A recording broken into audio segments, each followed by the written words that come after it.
Olá, revolucionários! Eu sou Oswaldo Neto e hoje vamos para a nossa aula sobre Sócrates, a nossa aula do curso de filosofia.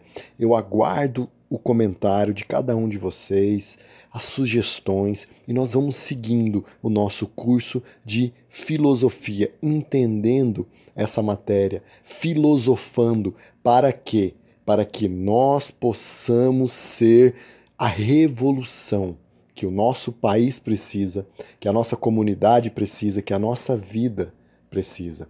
Só vamos conseguir construir algo que vai ficar para as próximas gerações.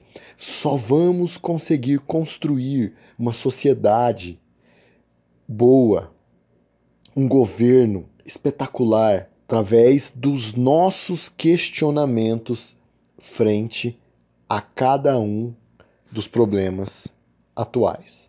E para isso nós precisamos primeiro entender a filosofia, entender a história da filosofia e depois aplicar dia após dia essa filosofia nas nossas vidas, nos nossos negócios, na nossa profissão, na nossa família. Então vamos lá.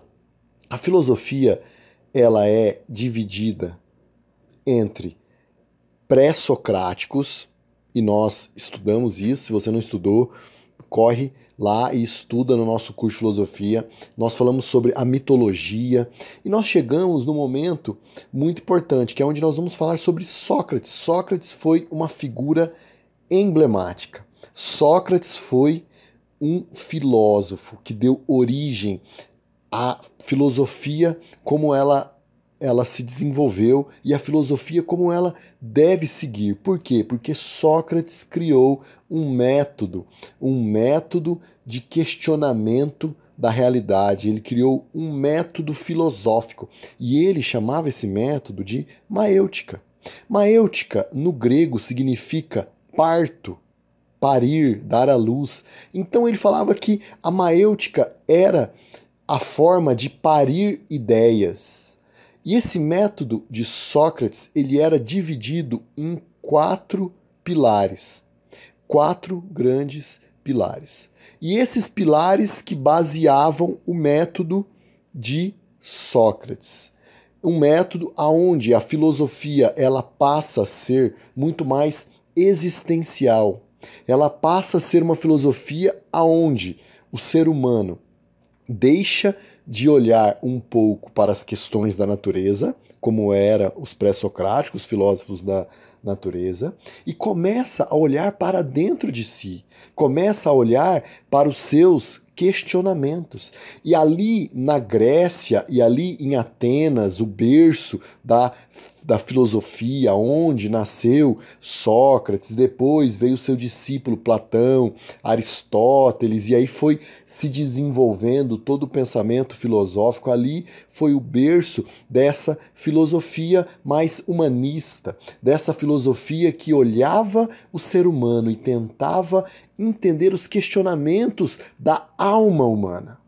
Questionamentos esses como: quem sou eu? São as perguntas que os filósofos gregos faziam. De onde eu vim? Para onde eu vou? Por que eu estou aqui?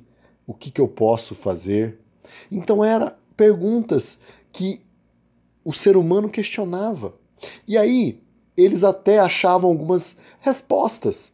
Porém, quando Sócrates veio com a sua filosofia, com o seu método e começou a questionar essas respostas que os homens da época tinham, Sócrates foi duramente perseguido.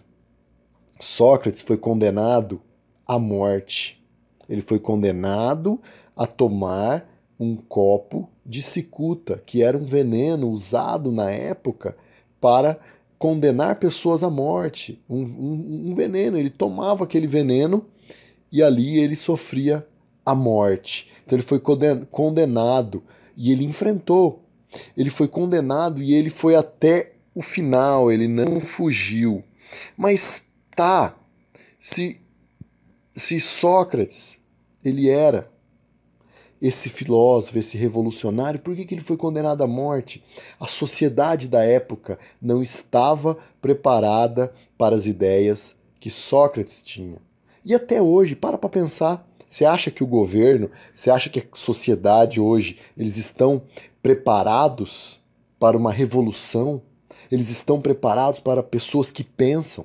O governo, hoje, a política, quem está no poder, eles não estão nem aí se a população pensa, se a população exerce os seus direitos humanos de pensar, questionar. Não. Se você é um questionador, você vai ser duramente criticado, pode ser perseguido, você pode ser até excluído.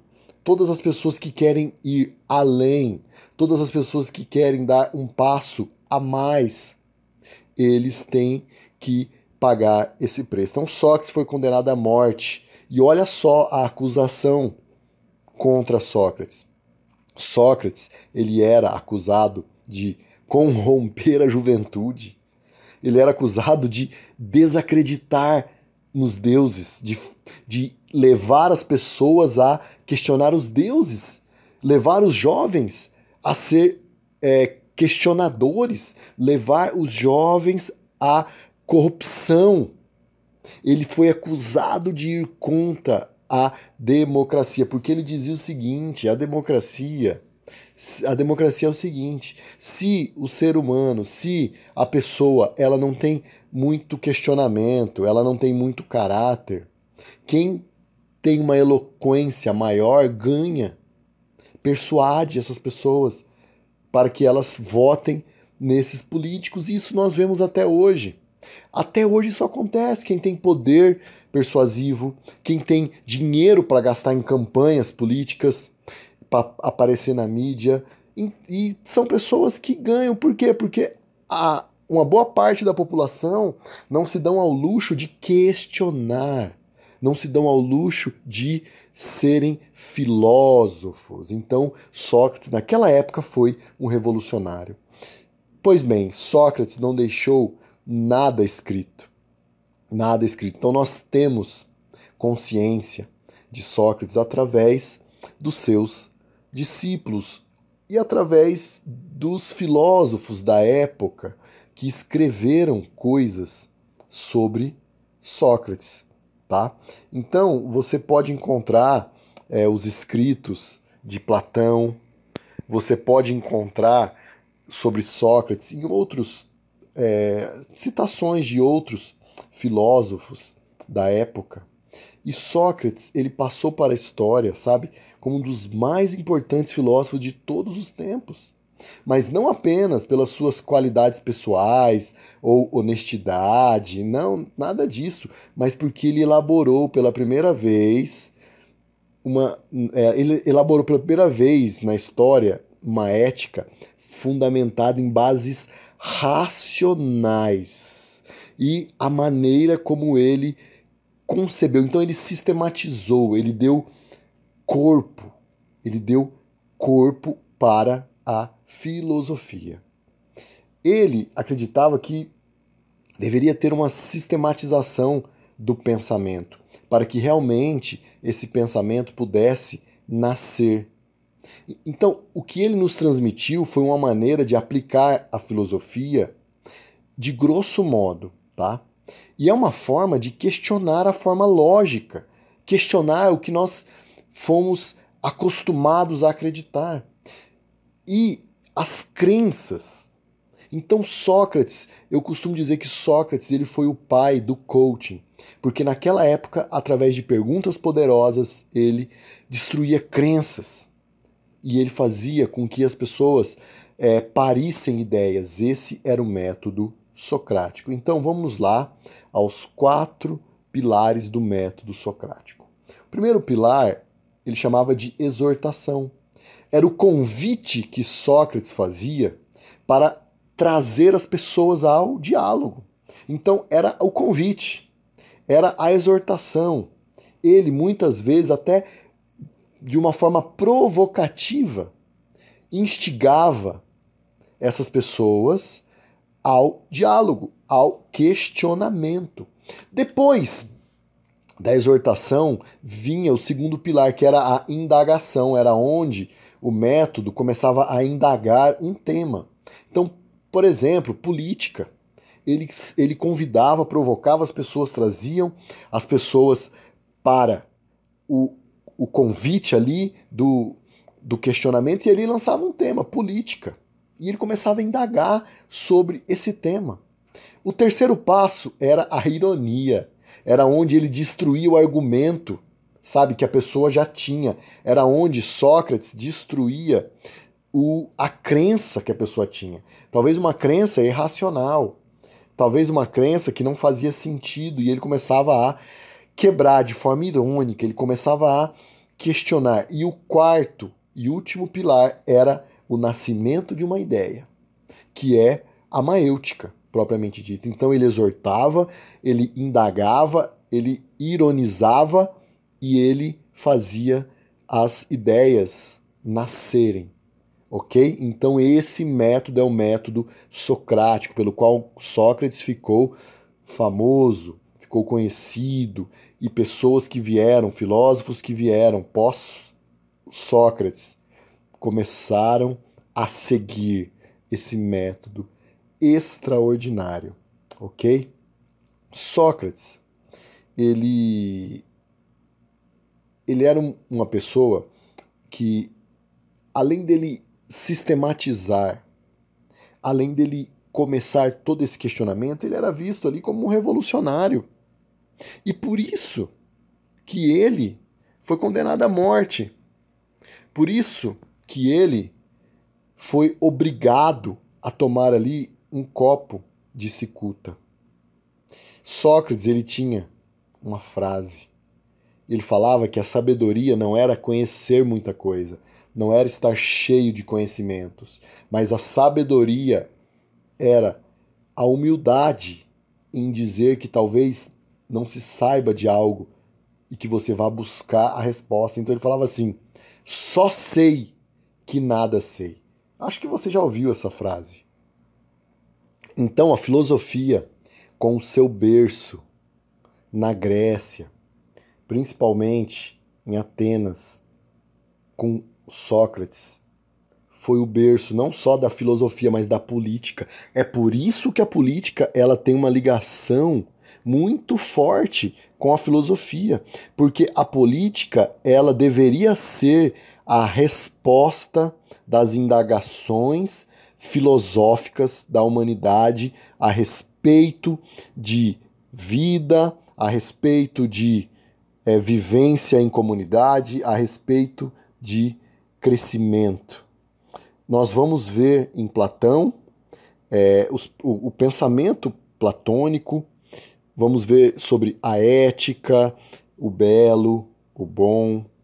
Vamos ali também entender um pouco sobre a política, como que funciona.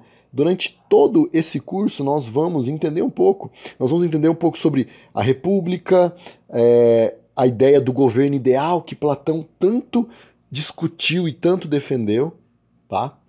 E vamos seguindo, vamos seguindo. Então, não pare por aí os seus estudos, busque fontes, busque outros tipos de fonte, livros, vídeos, cursos, para que você comece a entender e a fazer as suas indagações.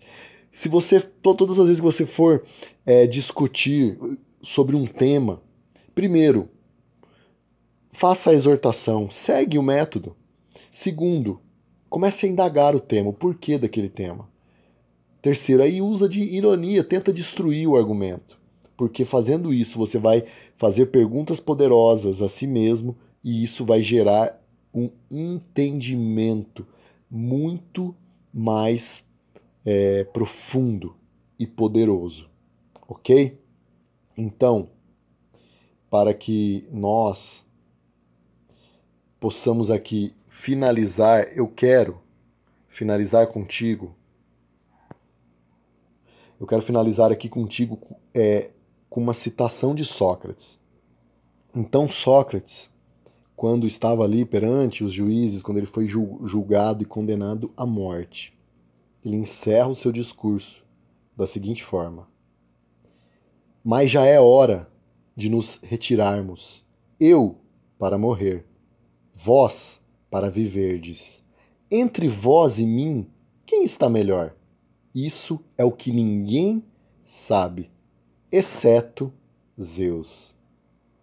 Então, pessoal, essa foi a aula de hoje. Inscreva-se aqui no canal, compartilhe esse vídeo, entre na nossa comunidade lá do Facebook, do curso de filosofia, e não se cale. Seja um questionador, seja um filósofo da sua existência, seja um filósofo aí na sua cidade, na sua casa, na sua comunidade. Vamos causar uma revolução progressiva e uma revolução permanente no nosso país. Eu sou Oswaldo Neto e até mais.